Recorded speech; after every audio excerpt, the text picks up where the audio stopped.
ఇసాకయ్య గారికి నా వందనాలు. మీ అందరికీ నా వందనాలు. నా పేరు మనీషా. మాది నరసింగపాలెం, ఆగురుపల్లి మండలం. మేము ఈ విజయవాడ ప్రార్థనకి 3 సంవత్సరాల నుండి వస్తున్నాను. నాది ఎంబీబీఎస్ కంప్లీట్ అయిపోయింది. నేను నీట్ పీజీ ఎగ్జామ్ రాసినప్పుడే నా ఫోటో పట్టుకొని మా అమ్మ ఎప్పుడు ఇసాకయ్య గారిని అడుగుతూ ఉండేది, అయ్యగారు మా అమ్మ ఇలా పీజీ ఎగ్జామ్ రాసింది, తనకి గవర్నమెంట్ కాలేజ్లో సీట్ రావాలి అని. ఆయన ఎప్పుడు విజయం పొందుతుంది, గొప్ప వెలుగుంది తన మీద అని చెప్పేవాళ్ళు అమ్మకి. నేను రాజమండ్రిలో ప్రేయర్కి వెళ్ళేదాన్ని. ప్రతి కౌన్సిలింగ్కి సీట్ వస్తుంది అని ఎదురు చూసేదాన్ని. ప్రతి కౌన్సిలింగ్లో నాకు ప్రైవేట్ కాలేజే వచ్చేది.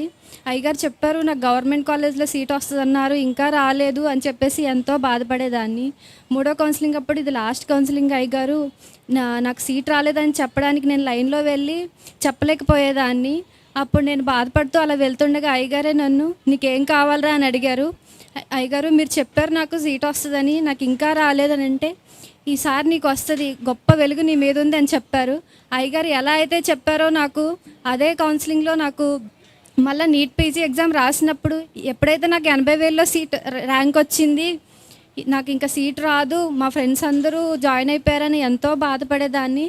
అలాంటిది నాకు 20,000లో ర్యాంక్ వచ్చి, మా ఫ్రెండ్స్ ఎవరికి అంత ర్యాంక్ రాకుండా లక్షల్లో ర్యాంక్ వచ్చి, నాకు ఒక్కదానికే ఫస్ట్ కౌన్సిలింగ్లో గవర్నమెంట్ కాలేజ్లో సీట్ వచ్చేలా జనరల్ సర్జరీ డాక్టర్గా నన్ను నిలబెట్టారు అంటే అది ఇసాకయ్య గారికే సాధ్యం.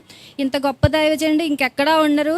ఇప్పుడు నేను doctor Manisha MBBS MS general surgery అనే చెప్పగలుగుతున్నానంటే అది కేవలం ఇసాకయ్య గారి వల్లే. ఇది కేవలం ఇసాకయ్య గారికే సాధ్యం. ఇక్కడ ఎన్నో వింతలు జరుగుతాయి.